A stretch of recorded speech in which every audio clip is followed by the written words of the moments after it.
And hit record. And welcome to the October 2022 meeting of the SPJ Freelance Community. It is Wednesday, October 12th. And we have, let's see, we have all of our board members here. Stacy will be right back.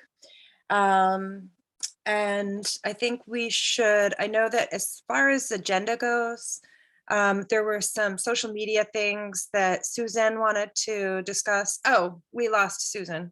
I think that she said she was going to sign right back on, so she'll be here. So we won't talk social media stuff without her, because there were a few agenda items that she asked me to add. So we'll just get started with conference and needs. We were just discussing some of the needs that Stacy has for the editor meet and greet. And Ruth, I think that's a good suggestion that you made, like if any of the editors are not able to be there in the end, to still, with their permission, include their names and contact information, and also sort of like the bullet points of what they're looking for, or what is the sort of like primary message that they would want to be conveying if they had been able to be there in person. I think that's a great idea. Also, just to put a bug in your ear, Karen Sneath and I were talking briefly the other day, and she's we're hoping that we'll get a little bit of time one-on-one during the conference or soon after to just like debrief on how things went. One of the things that she mentioned is that she can picture the editor meet and greet being a program that we could build out into a longer program and something, something bigger. So as we're approaching the conference, and then while you're at the conference, if you have any sort of light bulbs go off about like possibilities of what we could do bigger, better, different next year, then please share those so that I can convey them all to Karen when she and I do connect. Also, I'm happy to report that I believe all of our extracurriculars got added to the conference app and the conference schedule. So that's cool.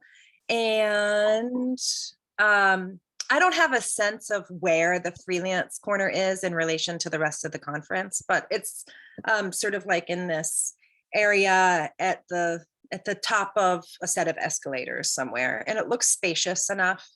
It was. Yeah, I was trying to get a sense of that as well, because it looks like it's near where people check in. Maybe, I'm not sure.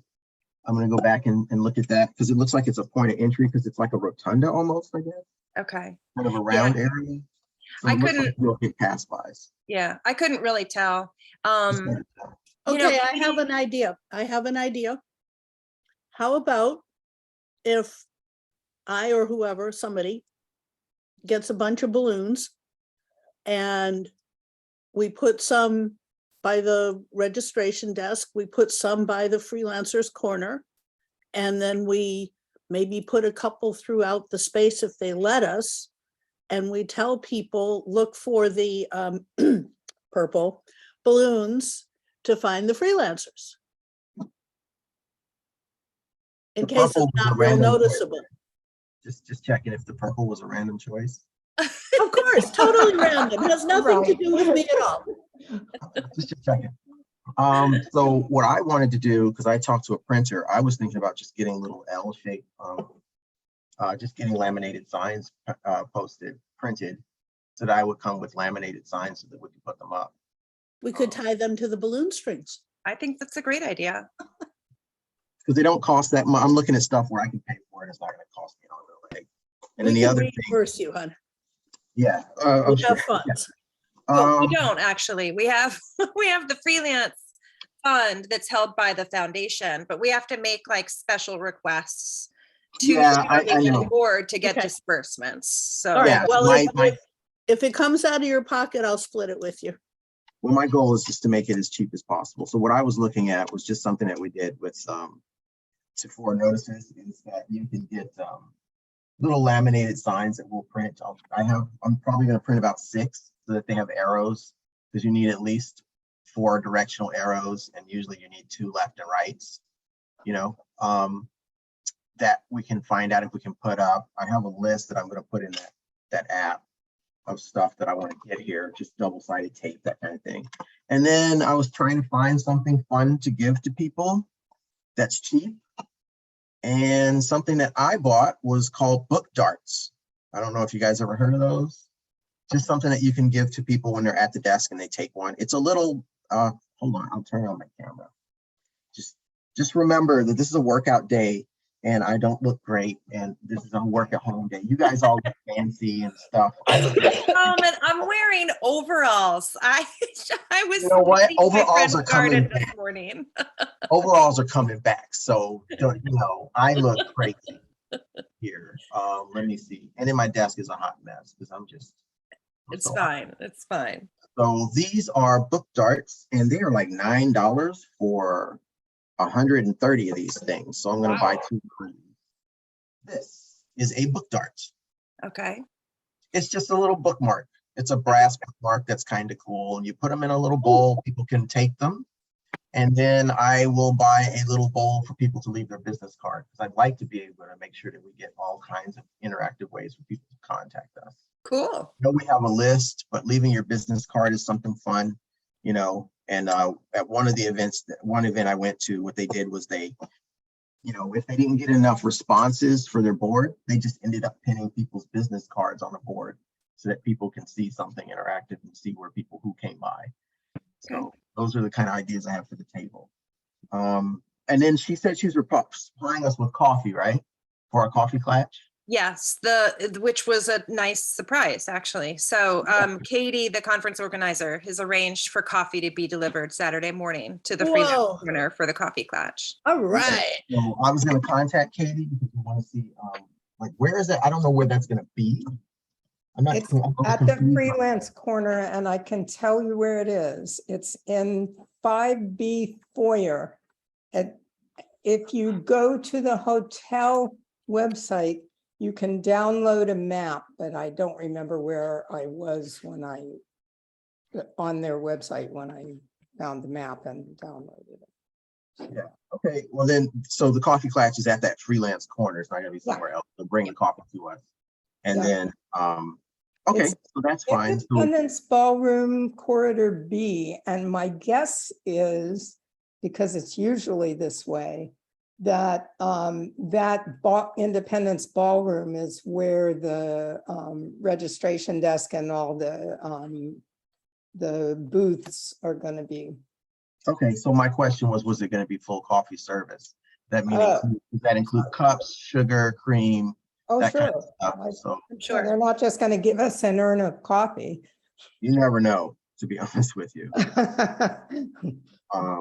You know, so I just wanted to make sure if that's going to be a full coffee service so that we make sure that in case we do have to get something, I don't want to have to run out then. I want to be able to have it before I go. Yeah. So I'll probably ask her what that entails. I know it doesn't entail someone to serve coffee, but does it include all of the other stuff? Yeah. All the resources people need to put it together. Yeah. Yeah. Does that include a table to put the coffee on, or are they making the coffee on the one table that we have? No, I'm pretty sure that it will include everything. They're not just going to plunk it down on the floor. And my Okay. guess it'll be those, not the big percolators, but the kind of canister thingies. Yeah, that's what I would think, is that they're going to give us a canister and then maybe give us, like, you know, regular coffee and decaffeinated coffee. You have those two things, you know. and- Yeah, I don't know about that. yeah, so that's what I wanted to ask. So just so I know, because I like to know. That's good. The other thing we have for giveaways is the buttons that say I am freelance. That Susan had made last year or in for San Antonio. So yeah, that was, the last live conference. Okay, how many of those do we have? I think it's about 40 to 50. Is that enough? I think so. We had, I think we gave, well, I don't know. So that's a good question, I Solomon. think I had ordered like 100. I would have to go look. Yeah, I think, it seems to me that originally you said 50 and I said, no, we're doing 100. And Yeah, it was a long time ago. That's gone so- from my head. But we, right, but we would have, that means we would have given out about 50 of them. So we have some already made? Then we Yeah. have Yeah, we leftover, have leftovers. Right. and we have 40 leftovers, to be clear. That was my 40 to donation. 50. Something in that range, 40 to 50. We have 40 to 50 that are left over. Okay. And since Susan and Stacy are back, and we might have hit record when you were away from the camera or whatever. So I just wanted to give I a can friendly imagine. reminder to everybody that we're recording. I'll try to pause when I'm eating lunch. It's fine. This is my we have humidity here today in the form of thunderstorms. So this is what my hair does in humidity.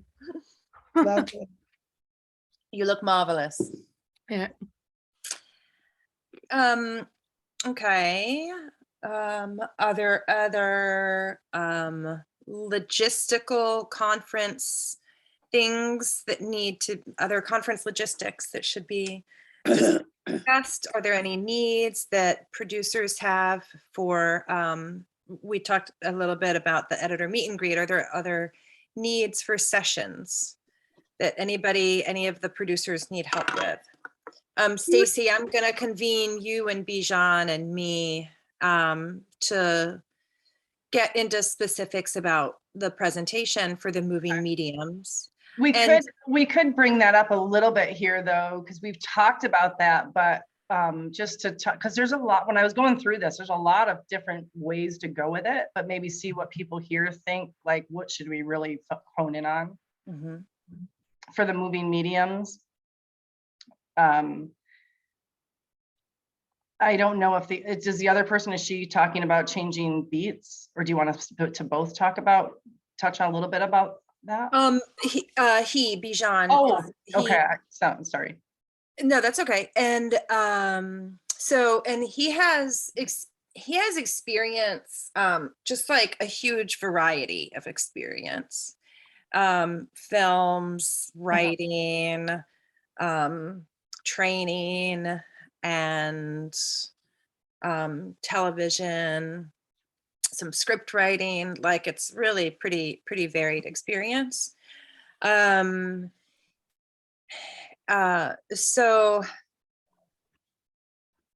and I'm not sure that our third presenter is going to be able to join us because she just had a scheduling conflict and wasn't going to be able to make it out to the conference because she's in San Francisco. So she wasn't going to be able to make it out after all.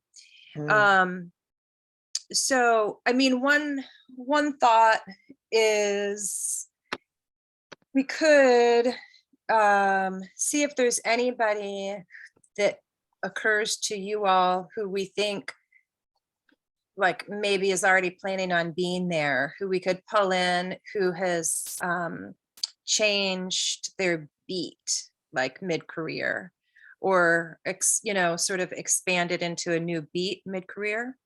How many people are you looking, like, on how long a list are you looking to make? Just So two. we already have 2 presenters, and we would tops just be able to fit 1 more. That's it.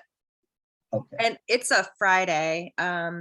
The session got bumped like by an hour. So I think it's 2:30 instead of 1:30, but I need to double check that. And I wonder how much, I mean, there might be some very specific steps someone took to do that. But I started out doing mostly medical health news and ended up doing food, restaurant, chefs.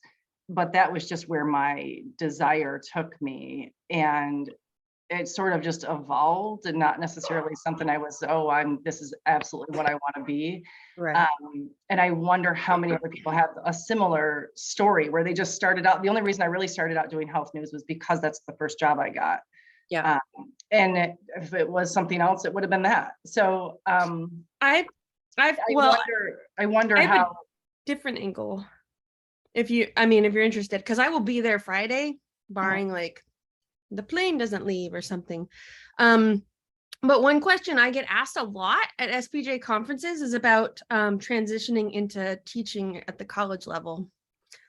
And I mean, my advice is usually pretty simple. It's like be willing to talk to classes, let them know that you're open to teaching, sign up for adjunct pools so that you're in the pool for when there are openings, and be aware of like academic interviewing is much different than a regular job, that kind of stuff.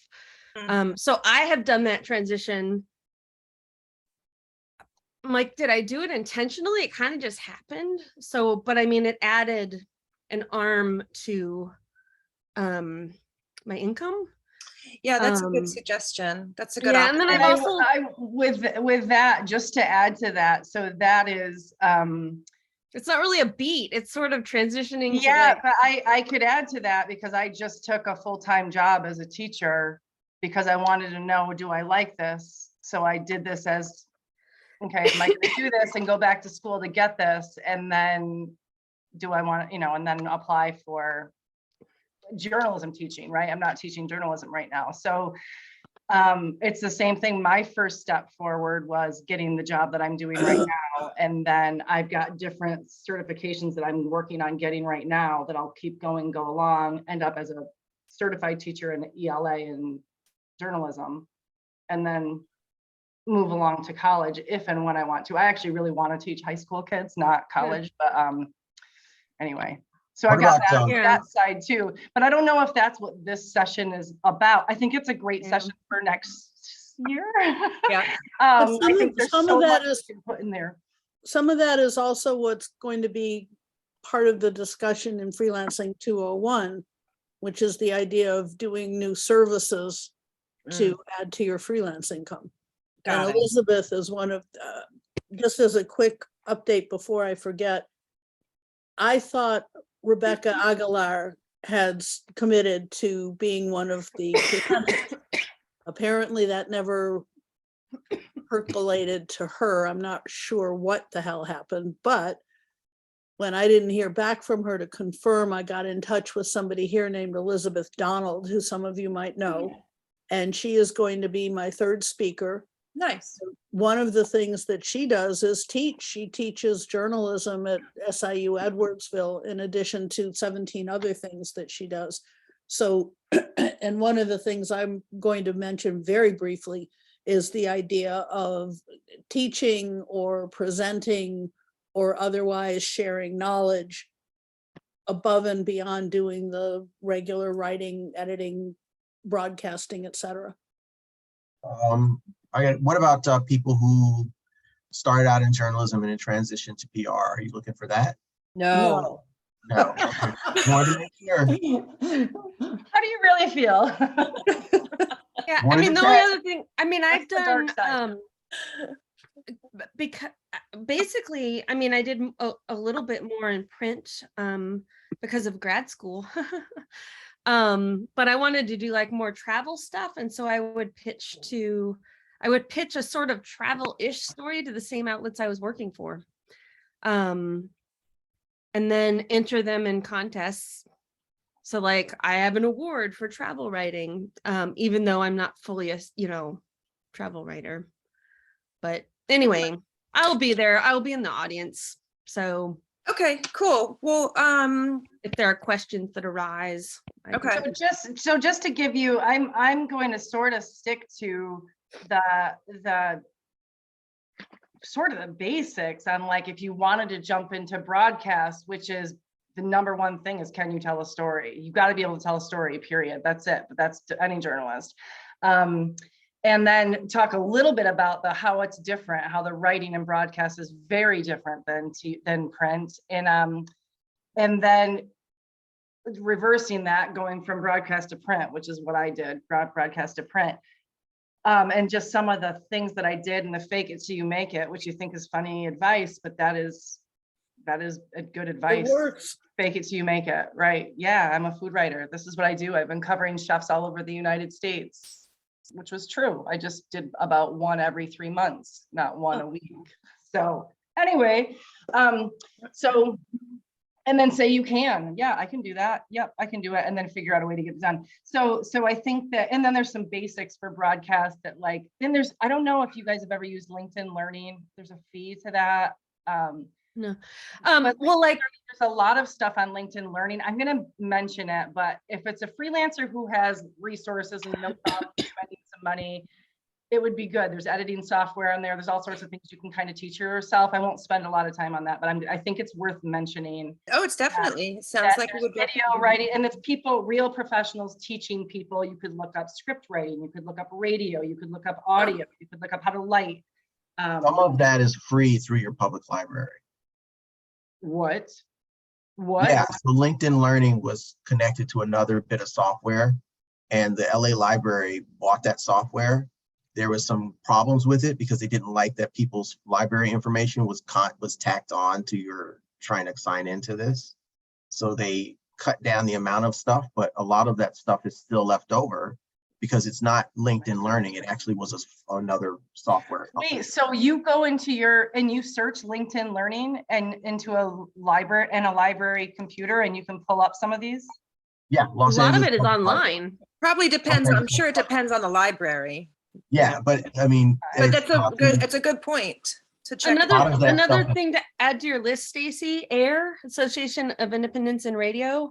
It's $125 to join for radio people. Sometimes they do promo codes if you're new, so it's cheaper, but they have a learning system called SoundPath, and probably half of the stuff on SoundPath is free to AIR members. So they have a webinar coming up with how to pitch to NPR,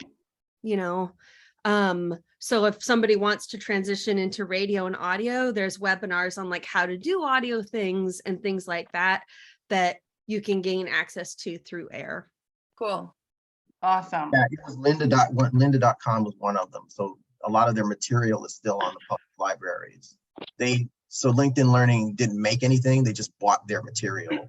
Okay, I might go over to my local library and just test it and see if someone's just in a smaller town, can they get it? Or is it on the New York online City, big cities only or whatever. So I might test that out.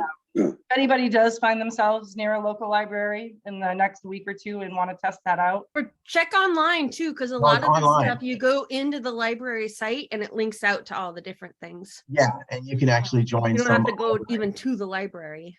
Yeah, you can join a lot of libraries that are on there. You can also get free periodicals through major libraries and stuff for research. You actually have access. You don't have to use my library enough is what I'm hearing. Okay. Well, and you don't have to, I don't think you have to live in LA County to get a library card at the LA County library. The county, no, the city you do.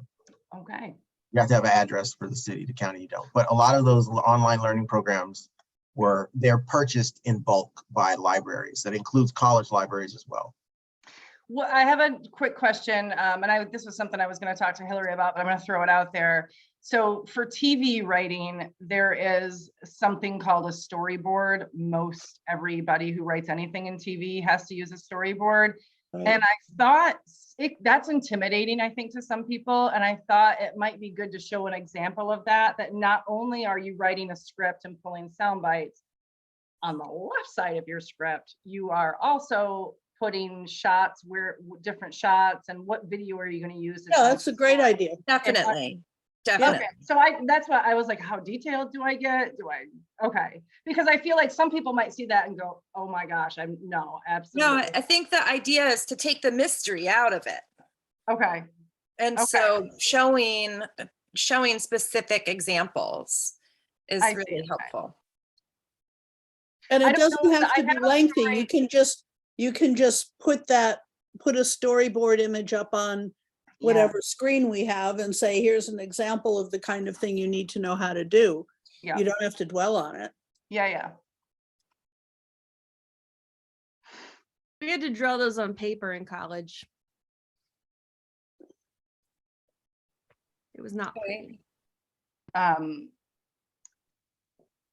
also the conversational tone, you know. Yeah, and I think then you have that to have somebody voice as- it, and then there's as all every- sorts of things like that that go as into everything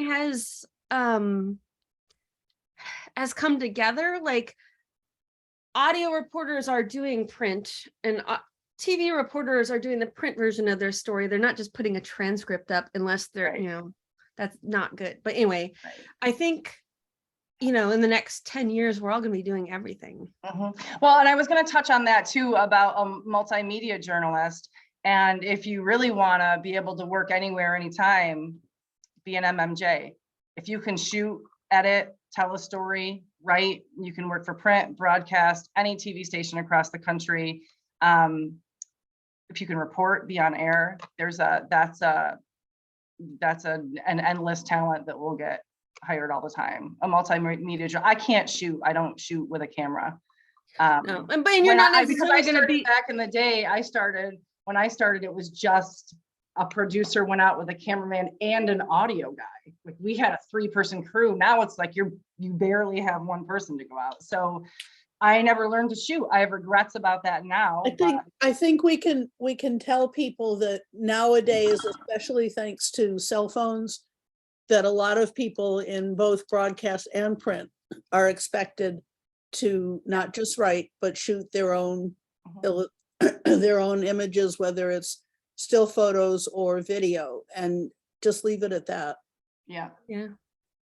When I was living, and I can use the real life examples, when I left my newspaper in Abu Dhabi and Dubai, as I was leaving the last couple of months, we were required every single story, no matter the topic, we had to get some video for.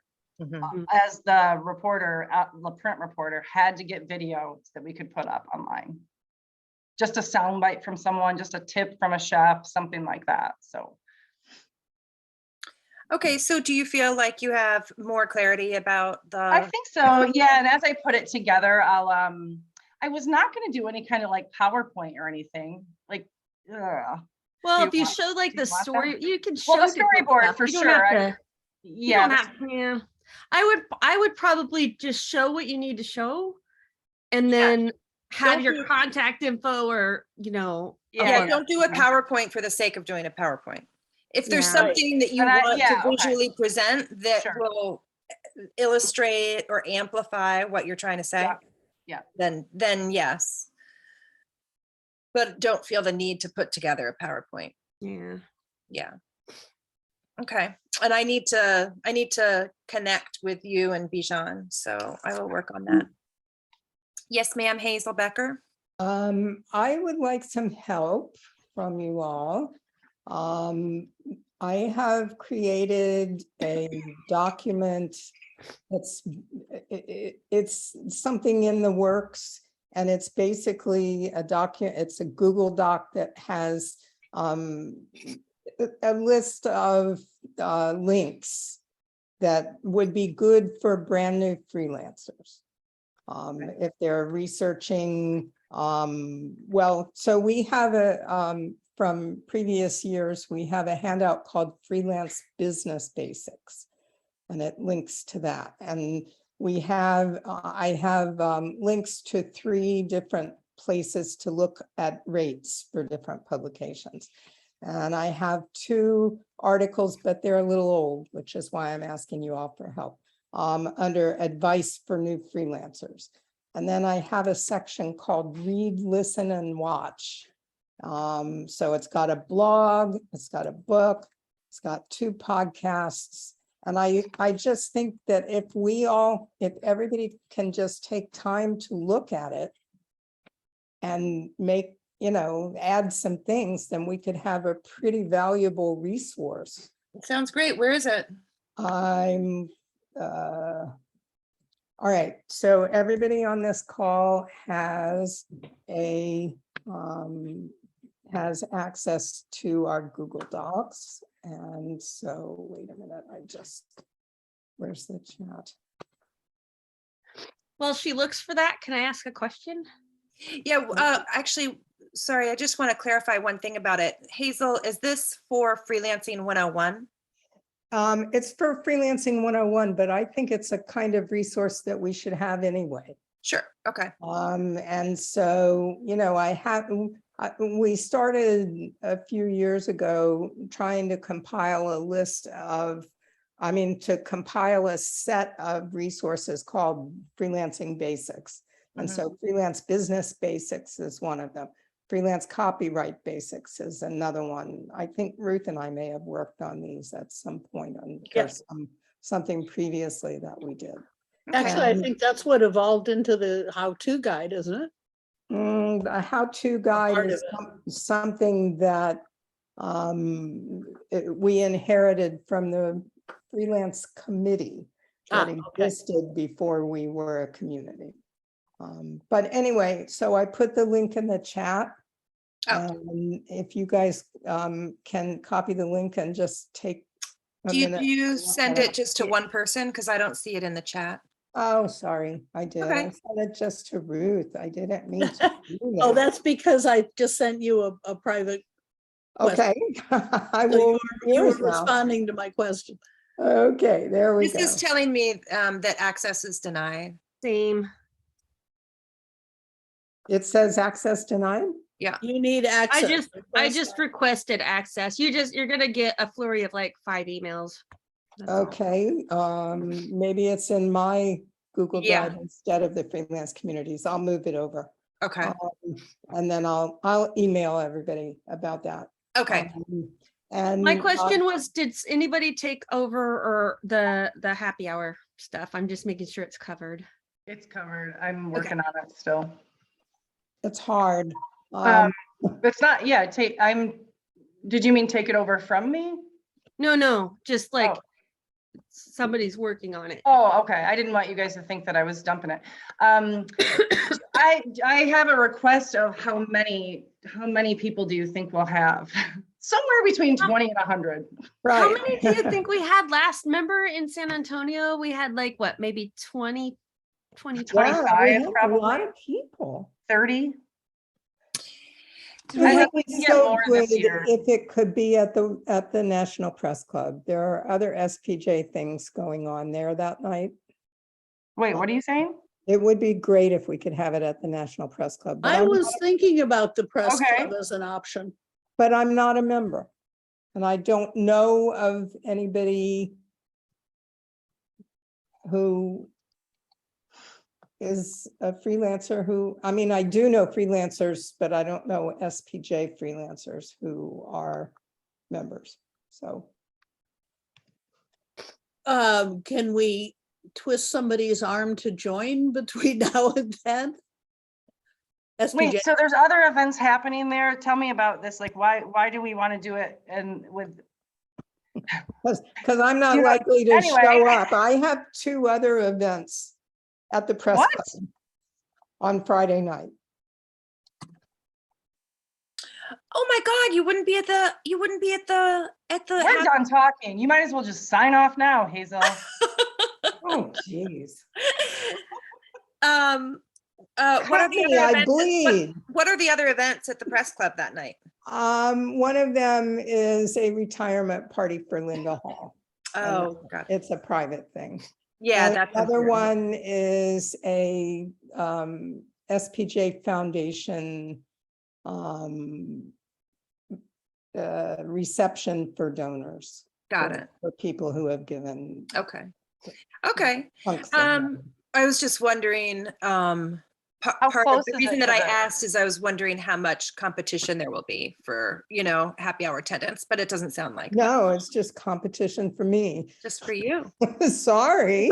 If I guess the number at 35, do you think that's close? Because then, if I've under by 10 or 15 or over. Yeah, and I think that when you contact the restaurants, you should just say, we don't actually know. I mean, that's it's not uncommon, for I've thrown birthday parties like that, where it's like, I'll rent out like the whole, a whole room in a restaurant. I'm like, I don't know, can one they're like, how many bartenders do we need? I'm like, I don't really know how many people are going to show up. But it's expensive to do that.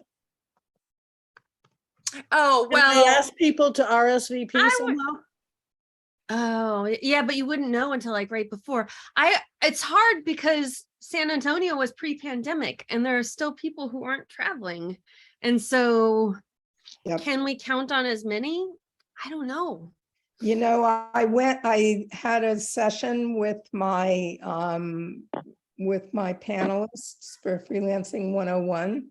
And the first question I was asked was, what are the COVID protocols and will people be wearing masks? I will. And I said, some people will be wearing masks and some people don't. And I saw at least one cringe. Yeah, I think it's going I to be think- about 10%. That's going to be my guess. Our 10% masks, what? Wearing a mask? 10% of people wearing masks and 90% not. I think that's probably, that may be true, or there may be more Just than. based, I went to a conference where I got this cold from hell. And I was one of maybe 5% to 2% wearing a mask. Guys, gals, whatever. Can we go back to restaurants for Yeah. this is for the informal stuff, right? Yeah, for the sip and share. All right, so it's not a sit down session, it's not a sit down dinner where Oh, they'd have to schedule waiters, waitresses, etc. right. My experience, for what it's worth, has been if you let the restaurant know ahead of time that we are hoping for 20 to 30, but we can't guarantee, and we give people some way of RSVPing, we can call them fairly close to, even sometimes within an hour of the event, to say, we've gotten this many RSVPs and we expect another 5 to 10 people beyond that. They can usually accommodate it. What we want is a place that has some space for this kind of a gathering without being in the same room as their usual crowd, their usual customer base. Right. So I'm not sure exactly what's close to the hotel, but I have this mental image of something like one of the Paneras that I've used here has a meeting space with a sliding door. And it can accommodate 20 to 40 people, depending on whether you put a table in or not. So people can have like a coffee hour kind of gathering without being in the way of the rest of their clients, and having elbow space and a little privacy for the group itself. so I have first of all, I just want to plus one to what Ruth just said about like, try to get a number, give them the estimate, and then give them an update as best we can. Yeah. Like, an hour before we head over. And so Stacy, I've already reached out to somebody and gave them an estimate of a number, and we'll see what they say. It is 0.2 miles from the Grand Hyatt. Ooh, The Grand Hyatt, Washington, was that too far? why did you say ooh, like in a bad way, Hazel? I think 2 point miles? two. 0.2. Oh, I'm sorry. I'm blocks. sorry. I heard 2 Oh my miles. gosh, I wouldn't walk 2 miles anyway. Right. No point. I'm trying to pull you guys back up. But here's my question though. So is it established that we're not gonna have that we're not gonna sit down and eat? Because my memory in Baltimore is that we did. My memory in San Antonio is that we did.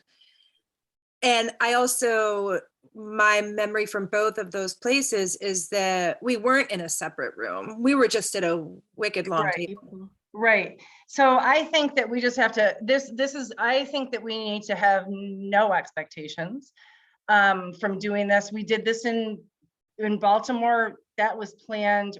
We were going to do it in the hotel, and it was just an awful atmosphere. So I ended up finding one across the street. That was done in half a minute to get someone over there. We ended up having an upstairs, great. But in the San Antonio ended up being sort of empty there. So we had that long table.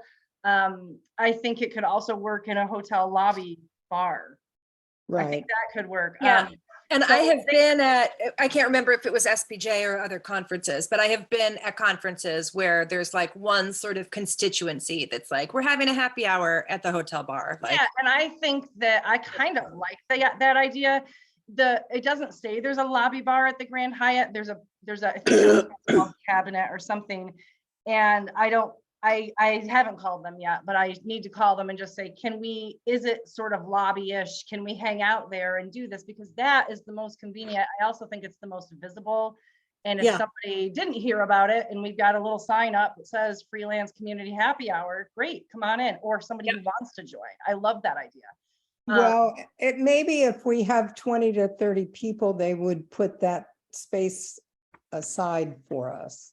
Right, and I've Um, tried that, I tried that in San Antonio and in Baltimore, and they did not set the site, they just said first come, first serve, and I'm like, well, it's gonna be 5 o'clock on Friday, we'll be fine. It's not like it's gonna be packed at 5 o'clock on Friday, and And it would was. have been fine, we didn't end up doing it there.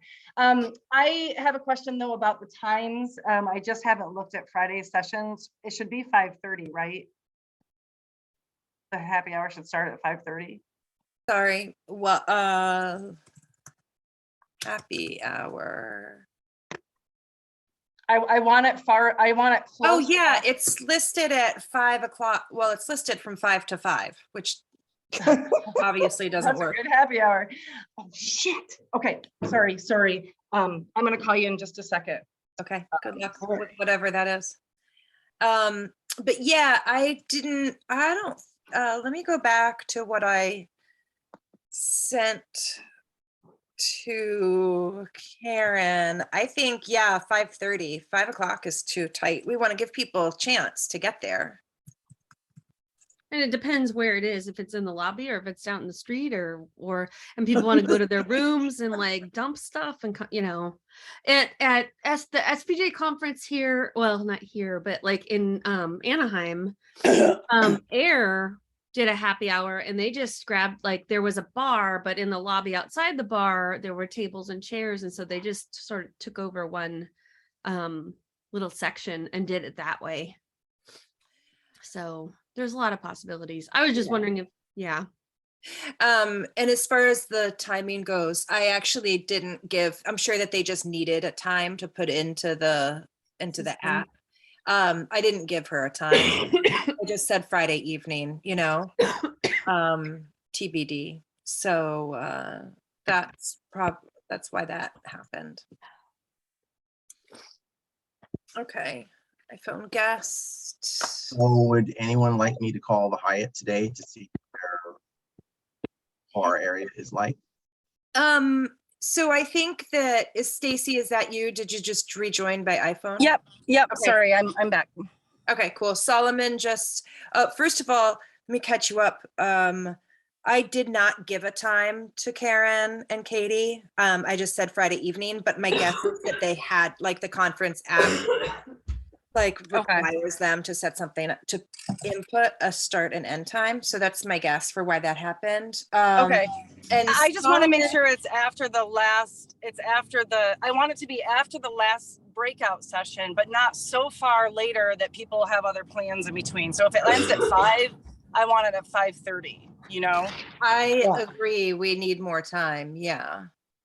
I mean, so I don't even want- 5:30 seems a little early because I don't want it at 6 though. I feel like it's too long of a gap. Too long of a People will be gap. like, Okay, we'll "Oh, put yeah, it at hey, we're gonna 5:30. go to dinner." okay, Yes. we'll change it to 5:30. And Solomon just was asking, what did you ask, Solomon? Did you, because I'm doing a bunch of phone calls anyway, I was going to call them and ask them some questions about the hotel size and stuff. So did you need me to call them to ask them about their bar? and Nope, food service at- I've got a whole list of things that I'm doing with that. If you just let me do it, so I know that we're not crossing wires here. Okay. And I've got forms sent out to, there's a bar called Jackpot. There's a downstairs area in that bar. And I wonder if that's something they would set aside for us. I don't know how amazing that is. There's no like pay, you don't have to pay to put anything down. It could be that as soon as I get there, I go look at it. If it's too grungy, like, no, we'll see you later. We'll find something else. There's nothing grungy in that hotel. It's not in the hotel. It's Oh. that's the one that's 0.2 miles away that Oh. they talk about hosting events. And I said, we want a cash bar, no catering. So, you know, so like, we're not asking for anything. We just want the space. And anyway, so we'll see what they say. Okay, so yeah, it'll be cash bar, but as far as what's our expectation for whether people will have dinner there? Are we just gonna play that by ear?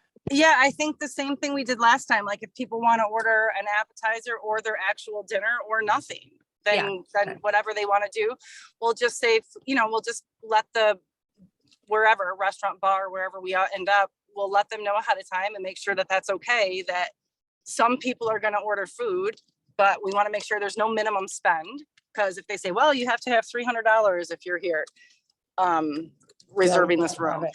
Yeah. And so we'll just see. And if they say, yep, no minimum spend, whatever, just say, okay, well, we'd like to try to keep the checks separate if you can. We're just a function of people from different parts of the country. No one's really together. And it's worked before in the last couple ones we've done. Okay. Okay, great. Thank you. Mm-hmm.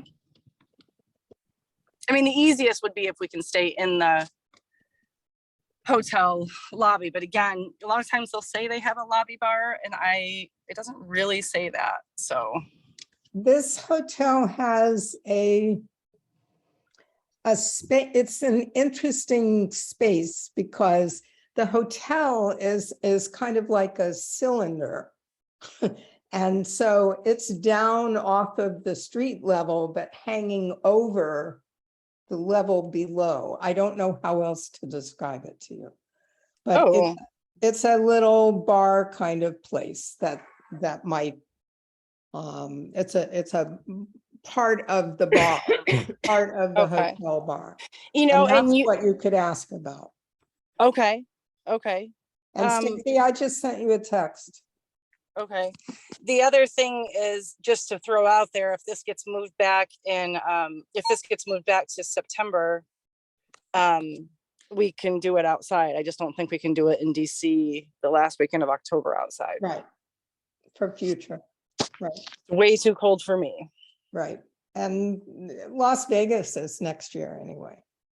Yeah, perfect. That'll be an outside one. Yeah. I see Hazel's note about checking with the Planet Word Museum. If we do this at an offsite location like that one, that's not a restaurant, right? I mean, it is. Immigrant Food is a restaurant. Oh, okay. That's a restaurant in the museum. Okay, never mind. It's located Never at mind. the museum. Never mind. It's not part of it. Misunderstood. So I could call them. That'd be a little bit more upscale than probably this CD bar. I don't know if it's a CD bar. Why am I saying that? But what is it called? It's called Jackpot. It's just super close to the hotel.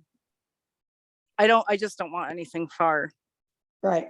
We lose, the further away we get, the more people we lose. Okay, well, it sounds like we're all on the same page about sort of the shape of the happy hour. Yeah. Stacey, is there anything else that you need from us? I'm just trying to be cognizant of the time because it's after. I can, I think I can wrap that up. Okay. All right, cool. Let's see. I did want to let everybody know that actually we issued 3 freelance fellowships for the conference, which is super exciting. So they were given to, wait for it, Hanan and Clayton Gutsmore, and I love Clayton. He's so excited. And Sergi Odaduru or whatever, something like that. Yeah. So, and she founded the Louisiana chapter and is a freelancer. And then y'all know Clayton, we have familiarity with Clayton and Hanan. So that was a great process. Susan developed a rubric that helped us to score the applications in a fairly standardized way. And I then totally misunderstood. but we got it together and sort of reviewed the scores. We scored independently, and then we reviewed the scores and talked through, like, I sort of flagged some where the scores were wildly different. And so we talked through some of that in case there had been any misunderstandings or, attributes that had been overlooked. And, as usual, came to consensus and fairly simply. So we were excited to be able to offer 3. And we have the press release drafted. I never heard back from Rebecca or Erwin, so I'm just going to send out the press release Right. and make think that's the big announcement about that. So You want me to proofread it? Sure. Sure, that would be great. Thank you, Ruth. I will send that over to you shortly, Okay, and then try to get that out today. I'm today. gonna be stuck on the computer for the rest of the evening, so I will pop on it as soon as it reaches me. Awesome. Life's like that sometimes. Yeah, you. boy. Okay, so then I do want to encourage everyone for your sessions to develop tip sheets in Google Drive, not just like upload a Word document to Google Drive, but actually develop the document in Google Drive so that then everybody has like the commenting, like it just unlocks more of the features of Google Drive that make it good for collaborative work and editing, like commenting and suggested edits and so forth. So that is that. I think that covers the conference needs. Solomon, you and I can talk like separately about some additional stuff. But I think that covers everything that we need to discuss as a group, unless I'm missing anything. Okay. So I wanted to go to social media and give some time to Susan's questions. You had requested 3 agenda items that were related to, I think, mostly Twitter. Do you want me to pull those up, Susan, or do you have them off the top of your head? I don't have them on the top of my head. Okay, I can pull them up super fast. I know one is with more labor law stuff coming out, trying to make it easier to classify freelancers as employees and making it so that companies get punished if they don't, which makes it harder to freelance. I wanted to know where the board as a whole stands on all of this stuff, and I'm trying not to retweet like super political stuff, but it's a political issue. And so I'm sort of torn on where Do you the have any boundary- Do you have any examples that you can share? Well, I mean, like just somebody posting their explanation of like how it would impact them and saying like, Biden, this is a terrible law. And then you start getting into the Democrats are trying to do this, which is true. But I don't want to turn it into a the others and the others type of thing. And so, like, is it okay to retweet something that says, Biden, this is a terrible law? Like, this sort of law, we've seen what these sorts of measures have done in places like California and think, yeah. So I just want to know, Can you read? how political? How you political we respond? should let people be, yeah. Can- I can think you- that it's a good idea to address that. And I don't want people to come back and say, well, you're just doing this on your own. I want the backing of the board so that it's not like, Right. I'm not like the lone wolf doing this and pissing people off. No, I appreciate that. I'm a little slow. So are you talking about on Twitter in particular? In this case, yes. So it you're is talking going about- to like a wider audience. Okay, so you're talking about retweeting the tweets Yeah. from other people. Yeah. Yeah. And then you're talking about doing that through our official Twitter, obviously, Yep. right? And then, Because people need to know about like that this is happening, because it could have a huge impact on people's careers. right, okay. Just to, Do But yeah. do you feel like do you feel like the sort of universe of tweets that are out there about this topic are like, if you were to bypass the ones that were super political, would you have any left to retweet? There are like a few. One of the big problems, and it gets pointed out in tweets, but not in the stories, is that I'm listening. Go ahead. newspapers, many of them are unionized, and the labor reporters are union members, which is not disclosed for their reporting. And so the stories tend to be slanted with pro-union voices and very few freelancers who would be impacted by it because of the bias from the reporting side. Whereas if you were reporting on like Disney, you would have to disclose, like, I work for, I have, whatever, I have a Disney pass and I'm covering Disney, whatever. Or like, our paper is owned by Disney. Right. Here's the That you story would so have. that you know. But if you are in a union and you are like you look at the Twitter feeds of these reporters and it's all like pro-union messages. And then, yeah. And so this gets pointed out and like the Twitter, like, hey, like, can you please include more than one freelancer to your 3 pro-union voices in this story? So then there's stuff like that, right? Like it's a political minefield. And I'm walking through, I mean, maybe I just run it by a couple of you guys before I post, like if I wonder, like, oh no, I don't know how, run it by a couple of the board members to make sure that, like, if one of us is iffy on it, then we don't do it. But maybe that's the approach I should take. is there a predominant couple of hashtags for this subject? That Fight for freelancers is the big one, and no on ProAct or no ProAct.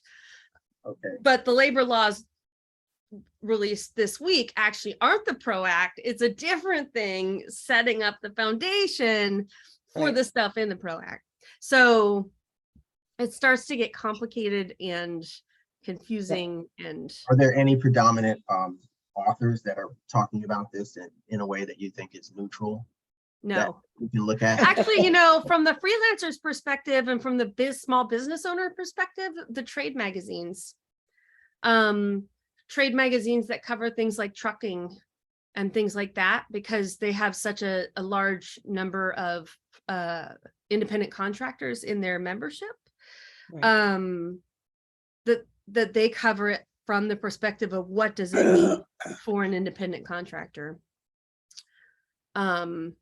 Versus some of the stuff out there is like, this is great, everybody can join a union, and it's like, yeah, but like, then you can't control your, you can't negotiate. You can hold up. You can't hold write up off your business. Right. yeah. And so so that was one of the things I've been kind of struggling with, is I don't want to go too far inadvertently.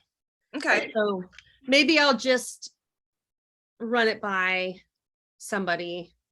Yeah. If like when I'm like, I don't know, maybe I'll just run it by somebody. That sounds Yeah. like a good way to go. It seems like it's hard to know how to draw the line without seeing the example. Yeah, you can't like make a rule or something. Yeah. But I super duper appreciate your continued attention on this, and also B, just like your conscientiousness about about the tone of the Twitter. About my own biases. Which is how, and I've always, like, anytime I've written about it or whatever, I've always made it very clear what my, that I'm sitting on the freelancer side. Sure. As a member of a union, by the way. Yeah. But yeah, and then the other two issues, I'm looking at it now. I wrote the email to you when I was still, well, I'm still sick now, but the other two issues relate to Facebook, even though I said Twitter. Oh, I was wondering. Okay. One was, what sort of protocol should we put in place for anonymous posts on Twitter? Or on Facebook? On Facebook. Sorry. On Facebook. And I would suggest that we just handle it on a case-by-case basis. We've only gotten like two. And makes one sense. was like, she was asking a kind of sensitive question about what to do with an outlet. So if she was dealing with that outlet at that point in time and somebody from that outlet saw it, it would inadvertently a bridge for her. Right. And so you, like, it's a fair, and then the other one, they haven't launched their publication yet. And I'm assuming that he didn't want to get inundated with his DMs because I think the pitches would go to somebody else. Right. And I'm okay with that. So then that brings us to, and I don't know if anybody wants to weigh in on, like, is that a good policy? Should we just handle these on a case-by-case basis, or would you like to ban anonymous posts on Facebook? I think case by case makes perfect sense. Me too. With the It idea. doesn't sound like there's that many. No. I mean, it doesn't sound, Susan, as if you've got dozens to Right. go through and juggle and manage. No. If it starts becoming so frequent that it's a hassle for you, then we can set a policy. And I don't But think you there- can respond to a Facebook post as anonymous. You can I'm only not post- sure. Yeah, I don't know. I'm pretty sure you can only post the actual initial post anonymously. Right. But you can't comment anonymously. Right. And You I can't think that's comment good. anonymously, but you might be able to comment anonymously if it was your post that you posted anonymously. Yes, I've seen that. So like if you followed up on something, it's not going to suddenly slap your name on there. Right. Make people aware of that so that they know that if they're responding to an anonymous, I can't say it today. I believe so. Anonymous Yeah. I post. think it's pretty clear on Facebook. Okay. So then that brings us to the second question, which is, should we put a lower limit for pay on the call for pitches on our Facebook page, or should we just make it a rule that you have to post the rate so that people can make their own decision? I have something. I like posting the rate so people make their own decision, and including either with every, it probably should have to be with every such posting, something along the lines of, please keep in mind that a low paying job you can dash off in little time could translate to a worthwhile opportunity. I don't don't think we want- can get. I don't want to have to write that every time myself. Yeah, Yeah. I think we But- could, But I mean, I think in- that's the in like our guidelines or basis. whatever, include that in that guideline section. Yeah. Yeah, would that's a work. good idea. Not Yeah. on every post, but like. No, like but in then you that can point people guideline, to The right. guidelines. Yeah. What guidelines are you talking about? I think like the rules for Facebook behavior and stuff that we Okay, have, so we would just want to, so. go in add there a and- paragraph. Right. I think I think that should also go Doesn't- into freelancing one-on-ones talk. Yeah, Oh, yeah. Because let me- the anonymous post that this guy posted, it's they haven't launched yet, so it's like they haven't come out with the name and stuff of the publication, but it's about chocolate, and oh, I want the to rate is kind of low. I forget what it was, 15 to 25 cents or whatever it is a word. Yeah. I mean, they're not gonna like- pay us in chocolate? I know, The but heck with them. you get chocolate coins. Hanukkah guilt. Like you Hanukkah might, guilt. I don't know what they want, but if it's like something like call up a chocolatier and interview them for 10 minutes and then crank out a story. You know, if it takes you a half hour, you know, and you're new, or you want to break into a new, Yeah. like, I want to cover food, and this is a good opportunity for me to, you know, get some food posts out there. And so he asked me if he needed, you know, like, he's willing to make changes to the original post. So I can just tell him, like, we need that, the The rate. rate, yeah. Yeah. Yeah, Even though I'm- we can't, I agree. like, say the publication name because they haven't launched it yet. Right, well, I just want to throw this out because, oh, I'm sorry, Solomon's hands up. Yeah, Solomon had his hand up. Go ahead, Solomon. Let me- So my first question is, are any of you familiar with the trend of the sad trombone under writers on Facebook? What? The sad trombone on Facebook. No. So like they're trying to get people to publish the rates anyway. Like they're trying to make it a minimum, especially for writers of color in several different groups. And they've been giving them a sad trombone every time they don't publish the rates. So Oh, I yeah. see. And Okay. there's like a collection where you can kind of look at it. Sort of a wah, wah. Right. They clown you if you don't publish the rates. I Yeah. wouldn't do that. I would just make it like that you have to I'm publish a not rate saying that you page. should, I'm not saying that you should do that. No. What Yeah. I no. wanted to say is I- in that realm, so let me just add this. A lot of places recently, there are people who go on to Twitter calls for pitches every time and ask, what's the rate? You know, can you share a rate? And there are more and more of them that are asking people to DM them to talk about the rate because they're not allowed to publish it on social media like that. So more and more- So the reason I bring that up is because there's a push among different groups that I'm a part of, for writers of color particularly, to get the rates made publicly so that everybody knows what they're competing for. Because that makes sense. Excuse me. So then, do you Is think that maybe, something that we should think about? Like if you just post the rate, then people can make their own decision, but you make Yep. it, they post Yep. the rate. so if because they it's the can't standard that post we want anyway. the rate, then in our Facebook rules or whatever, should we say like that it has to be paid? Yeah. And That would that say- either the rate must be published or your DMs must be open to that would be on Twitter. Oh, no, yeah, let's see. or Facebook is, you are diff- you either publish a rate range or be available to privately answer that?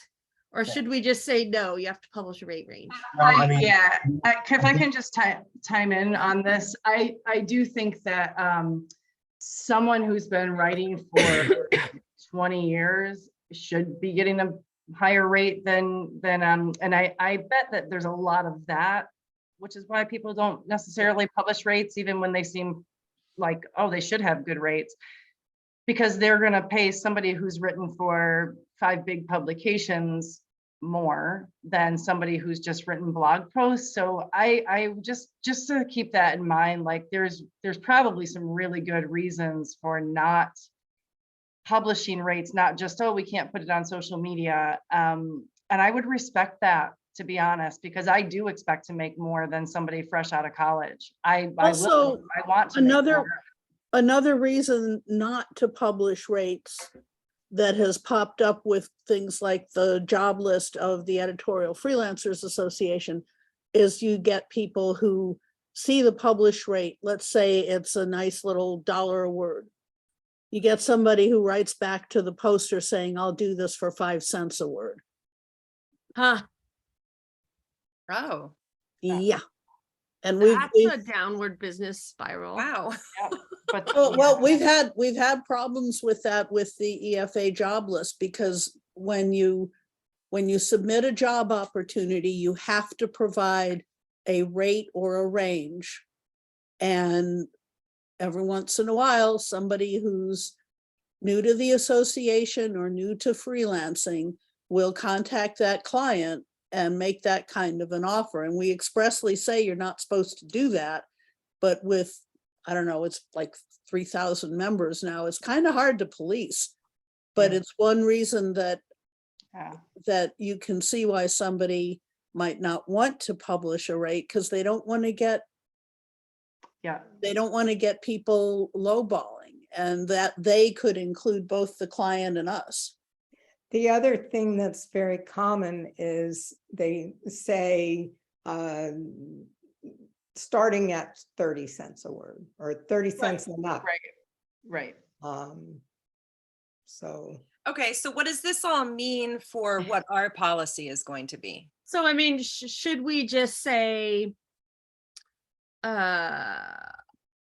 if you're posting for a freelance opportunity or job, that it must be clear that it is paid? Yeah. Or a rate range must be posted? Have it be an either or thing? I think Yeah. a range, Yeah. people should be able to say a range, right? Like when I mean, they can say, okay, you're going to get between 40 cents and 75 cents a word. And if you go in there and you've got 2 years experience, expect the 40 cents a word. I mean, people, that's just how it works. I think they should be able to provide a range. And I think people want to know. I don't always, every once in a while, the job looks interesting enough that I'll post it, even if they don't talk about the pay. But I've seen jobs on there that look really interesting. And then I, do a little bit more and it's like, oh, 15 cents a word. And I'm like, no, but there's people just starting out who do want that. And Yeah. I'm just not going to take my time to promote it. I had that when I moved to Abu Dhabi. I had a range and they gave me the highest range. They said, here's the range of pay a features writer gets. We're going to push for you to get the highest because of your experience. And they came back 2 weeks later. We're giving you the highest range, right? On the other If hand, they came back and said, gave me the lowest, I'd be like, let's talk some more, so that's or negotiable. not. Right. The lowest rate was still pretty good. I was pretty happy with that, but I was like, okay. So I think that they should be able to do that. In California now, there's a law that if you post a job, I don't know if it's started yet, but that you have to post a pay range. Yeah. But I it like doesn't that. say that it was, here's the interesting thing related to us, is it doesn't say if it just applies to W-2 jobs, Yeah. or if it applies to every paid thing. Interesting point. And I haven't cared enough to read, but yeah, you see a job listing and it's like full-time, $30,000 a year. And it's like, yeah, no. Wow. the advantage of asking people to post a rate or a fee or a range, any of the above, is that it saves those of us with experience from wasting time on something that isn't worth our time. Right. The disadvantage is if it looks really good, you're going to have newbies competing for it, even if there is no way on earth that they're qualified. We get a lot of that with the EFA job list. And that if somebody says we will pay 30 cents a word to $1 a word, depending on experience, they're going to get people at all those levels, and they need to, this isn't our problem, but they need to be prepared to wade through a lot of people who would only be acceptable at the 30-cent end of the Yeah, range. but and that's, what I they agree, really that's not want. our problem. That's their Yeah. problem. That's right. not our problem. That is their problem. That's not. So we'll just add to our policy that if you list a freelance opportunity, the pay range must be listed.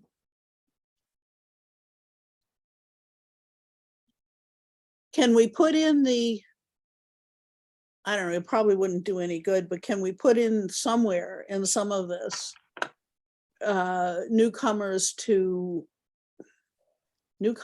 journalism should not expect the highest end of rate ranges?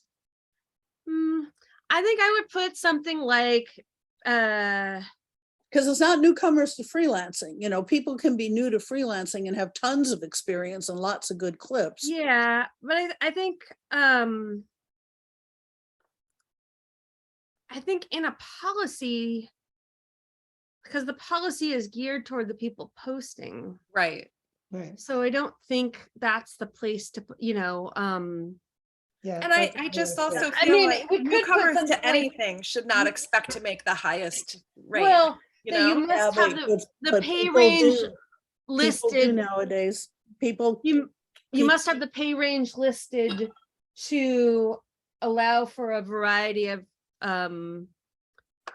freelancers to determine a whether. variety of responses. Is this going in our code of conduct? Is that what we're talking about? Yeah.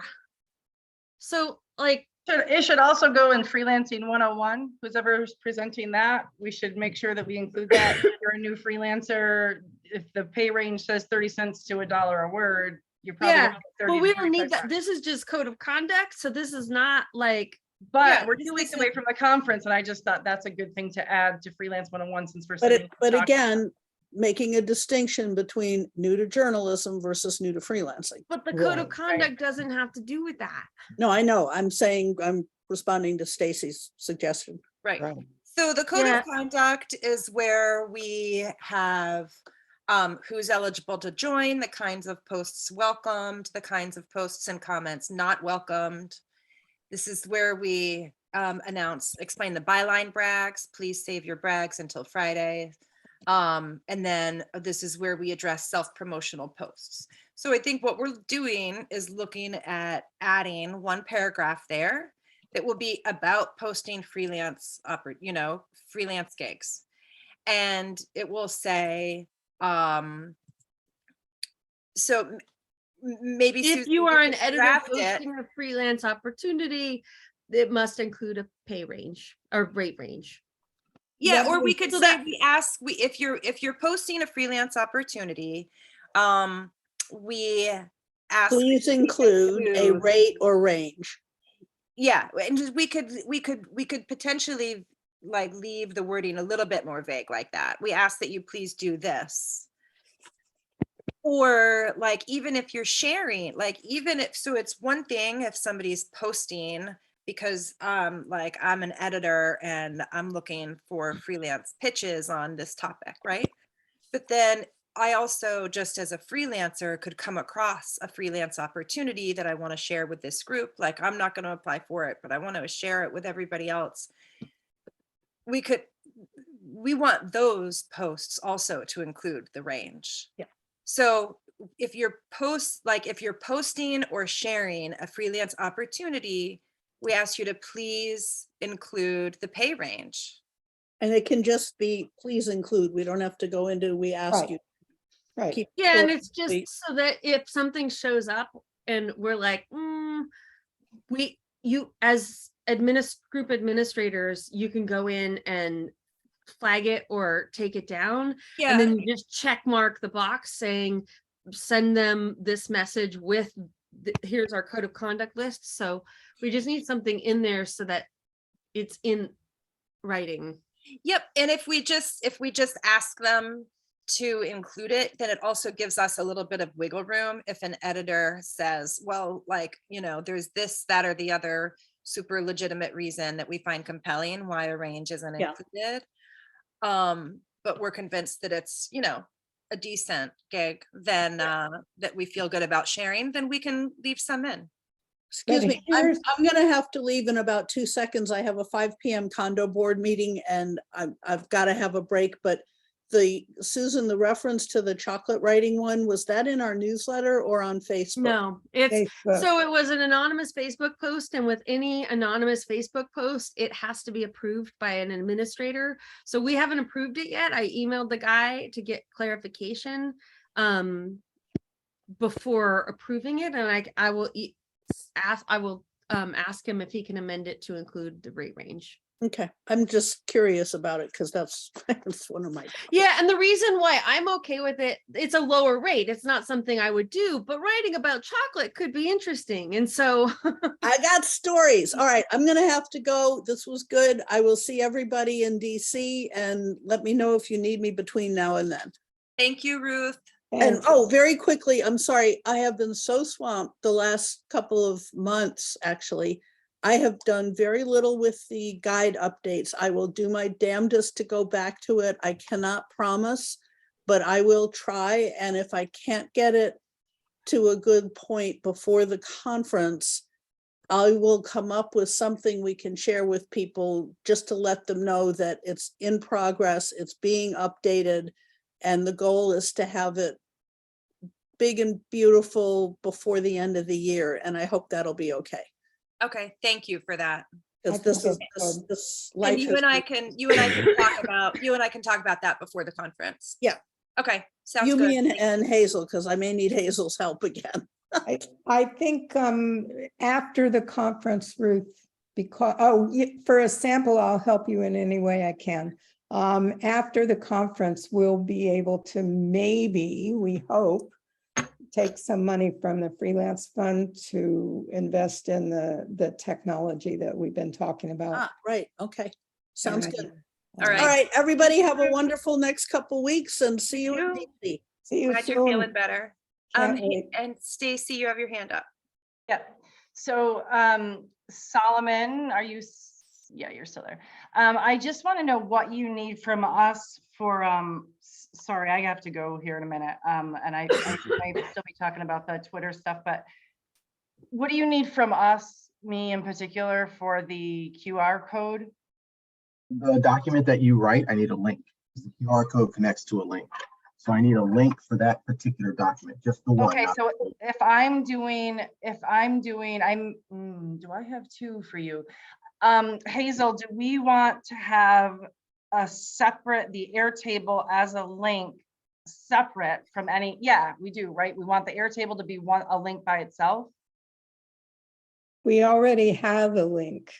I know, but we With the want them to be able contacts. to scan, we want them at the people who show up at the conference. I know we have the link, but I'm saying is we're gonna connect that link to a QR code so people can scan it at the conference. We want that one to go to the contacts list, or sorry, the Airtable with the contacts. Yes. Okay, Yes. and that is going to be. I will, do you want me to put the share link in the chat? So you're gonna share with me the Airtable, which will have all the links on it? Is that what you're saying? No, it's not No. an Airtable with I was links on gonna it. give you the Airtable- link for just that one view. Let me see where I want to be here. No, not there. And then maybe while you're looking for that, Hazel, Hillary, if you, if I've got, let's say, some pitching guidelines or anything that's the people who are actually the editors who come to our event, if some of them have sent me stuff, should I don't want to hand out paper, right? I'm not going to make copies and bring it all. I guess we could, but I can put that into a Google Doc. So it'll be sort of not a hodgepodge, but kind of like it'll be maybe contacts for, let's say, the Washington Post and those things, as well as here's pitching guidelines from Where Traveler. They showed up and they're sending us pitching guidelines. It's not going to be perfectly, here's a bullet list of 4 links, but I'm going to have a QR code that kind of gives all the things that I would hand out. And so I'm going to have 2 QR codes for this session, right? One for the So- Airtable and one for the tip sheet. Yeah, and it's not a tip sheet. It's going to be it's a whole one document rather than me making a bunch of separate documents. I'll have a Yeah, document that'll say, here's the contacts for That's what I mean by these tip different sheet. editors, and then That's- here's I get pitching it. I get guidelines. it. That's what I mean by tip sheet. Just a question, why not put the Airtable link into that same document? Well, I think it would go in the document, but it also, they're talking about having a QR code that people can. Okay, yeah, may as well have a separate QR code for the Airtable. Okay, All right. I didn't think about that, actually. That could work. I could just put the link to the Airtable at the top of that document. Yeah. I would rather have, I like the idea of just one QR code. So Yeah. When you give me a link, make sure that the link is to a document that does not need it's not password protected or doesn't need Just It's in a Google, public- I'm just gonna put it in our Google Docs shared folder, Yeah, right? As long as you use, but that when you share the link, just use the one that's for public that doesn't require that anyone sign in, because you don't want a bunch of people having to sign in to that document when they get access to it. of course, but the link wouldn't change if she changes the access. So in case somebody forgets to set the access to public, view only, Yeah, it won't break the link when they change the access. All right, so here are the possibilities. We can allow viewers to copy data out of the view. Yeah, yes, we want to do that, right? So they can copy, but there's not an edit link to this view. I don't understand. We can't, we just want the view. We want them to be able to access the Airtable and all of the columns in the Airtable, including the contact. And be Yes. able to copy that material or put it, or take the link out and put it in something else, but not manipulate the Airtable. Yeah, of course. Yeah, they wouldn't be able to they wouldn't be able to edit the Airtable. Right. So that link- So I just put it in the chat. If somebody would check it, I'd appreciate that. Yeah, I'm I checking just it. opened it. Okay. Okay. Yeah, and I can copy out of it, but I'm not able to, Right, not able to Not able to make edit any it. changes in it. That's what I wanted you to check. nope. I'm just looking to see where oh yeah, the contacts are the second to last field, way over on the right. Yeah. Okay, Yep, that works. I'm gonna copy this right now and start a Google Doc. Awesome. all right, sounds good. I gotta go, and it's gonna get noisy in here anyway, because my chef came in. So,